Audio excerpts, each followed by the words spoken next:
How you doing, YouTube? Matt Massive Beer Reviews, back with a little bit of mystery beer, courtesy of my boy Tony. Popping off a bunch of mystery beers. He threw up like these little 12-ounce jammers. Uh-oh. Shit's about to get wild up in here. And yeah, thick Mamer jammer right here. Yeah, he sent these off.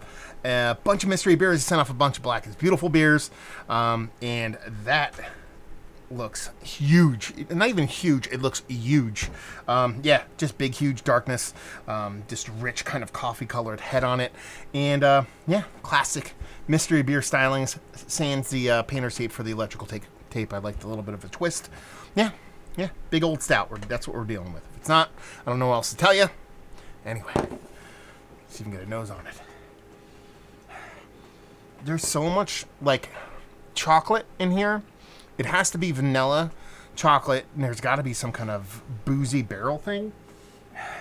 I'm up in the air. I think it might just be adjunct-driven, that sweetness, but there's so much richness to the sweetness, so much oomph to the sweetness. I think there might be a spirit involved, but it could just be just sweetness on sweetness on sweetness from adjuncts.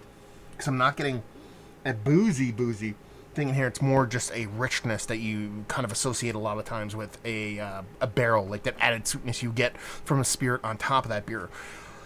It's very much pastry on the nose, but it's not like overt like crazy vanilla. It's not overt kind of crazy like syrups or anything like that. It's just very, very sweet. There's a huge nutty characteristic, and there's this nice kind of nougaty chocolate kind of thing floating around. So let's dive in. Cheers. Okay. That's a little bit of a twist.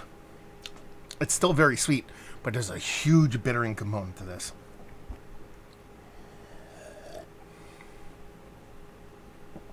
Yeah, there's a huge bittering. Huge, but there's this huge sweetness on the other end of things. It's not barrel aged by any stretch. It is just a big... What's that sweetness? It's something beyond lactose. It's not maple syrup. I guess it's just lactose. I'm trying to think of what else would bring that level of sweetness. I mean, under attenuated beer would do that too, so that could be the case. So let's go here. It's super roasty, so it reminds me of Russian Imperial Stout, but I do not get a huge coffee vibes off this, so I don't think it's a coffee beer. Each sip, I get more and more acclimated to that sweetness to where this bitterness starts to build coming out of it. Let's call it somebody's Russian Imperial Stout with lactose and hazelnuts. I still think there's something else going on because there's a big bittering component on there. Something beyond that, but it's not coffee. That's why I keep saying Russian Imperial Stout, because it's got to be that. It's got to be high in ABV. I'm saying 11.2. Probably even bigger, but that's where I'm going to land on this one. Do I like it? I guess that's the biggest question here. It's aight. It's a little too herky-jerky. It's a little too sweet, a little too bittering, or all individual components, so it's not necessarily like a super kind of uniform, kind of cohesive kind of beer. But at the same time, I don't hate it. I like the big bittering component on it. There's a little bit of the metallic thing I get every now and then that I'm susceptible with darker beers. So that's there, but it's not huge. And every sip, like I said, I get a little bit more acclimated to that sweet portion of the show. Ends up being a little bit more mature, a little bit more adulty. You know what this tastes like after a couple sips? Skor bars. Have you guys ever had Skor bar before? SKOR. My mom used to eat them. And it's like a caramel nougaty kind of chocolatey candy bar thing, but there's this kind of earthy, spicy, adulty kind of nougaty thing in it.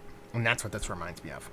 So I'm going to say hazelnut, lactose, Russian Imperial Stout. I'm not going to say Russian Imperial Stout. I'm just going to call it a Imperial Stout with lactose and some kind of nut. I'm going to say hazelnut. It actually comes off more aggressive than that. Got to appreciate Tony with the pull tabs, making life a little bit simpler.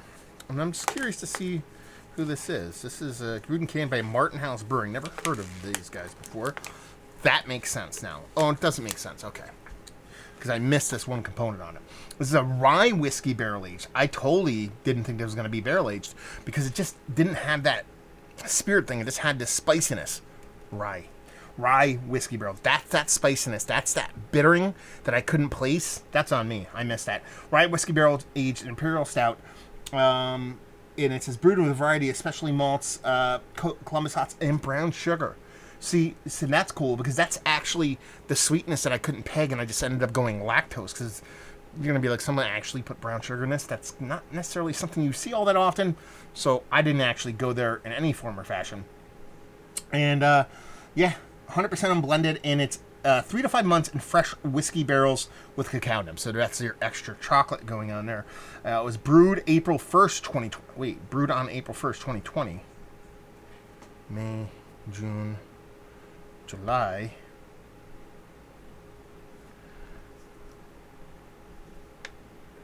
Okay, fair enough. Yeah, they said it's it says aged 3 to 5 months in fresh rye barrels, whiskey barrels, and we're not even past 5 months from brew date. So I don't know why they would put that on there. I guess maybe if they made the labels beforehand and they said, "Well, can it when it's ready," and it was ready, almost exactly, because it was canned on the 17th, which is just a bit over 3 months from when they actually brewed it. So yeah, Martin House Brewing Company. Never had anything from these guys. Awesome fucking art design. Like, look at that. That's killer right there. That figure is fucking fantastic. Love the art design on this can. Super cool. And I don't know the name. Is Cotius? Cotitus? I don't know. You guys tell me. But yeah, I mean, it's 14%, so it was what? 2 and change off as far as ABV. It really didn't come off as a rye barrel aged beer, to me, at least to me. But I get it because it when I saw rye and I go, that makes sense. I saw rye and I assumed it was going to be a rye based stout, because I'm like, that's where I got the spiciness from. But then there's talking about a whiskey barrel. I guess, yeah, that's a miss on me. But here's the best part of it: is that my sophomoric brain and palate just couldn't figure it out because it's all there. I talked about the spiciness, I talked about the sweetness, I couldn't place them, so I went super easy, super generic, and I just said, hey, we're dealing with lactose and then extra bittering on Russian Imperial Stout. Not the case. I'm assuming it's still a relatively bittered Imperial Stout, but that rye's bringing something game, and that brown sugar, which I would never have guessed, is that sweetness that I came off, that I assumed was like a lactose sweetness. I like the inventiveness on this beer, and I also like this beer with age on it. By that I mean I want this beer with some time. Give me this a year from now. I think it's cash money. I don't think it's a long haul ager because there's too many moving components in this beer. It could probably go sideways quickly-ish, but I like it. I think it's fun, and I dig the swing, even though it's not my favorite.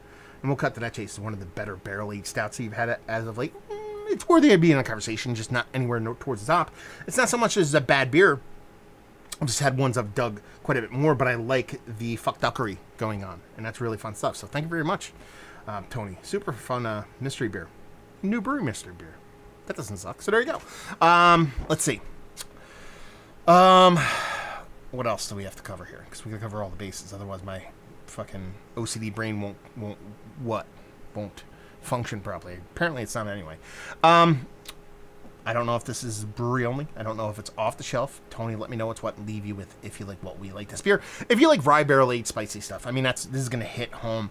But like I said, I think all those components that are herky-jerky and singular will end up melding and merging together over time. So if you see this and you see a date of about a year to 2 years on it, I would not hesitate to pick this up. I would actually buy a bunch of them or buy a bunch of them now and then drink one 6 months from now, a year from now.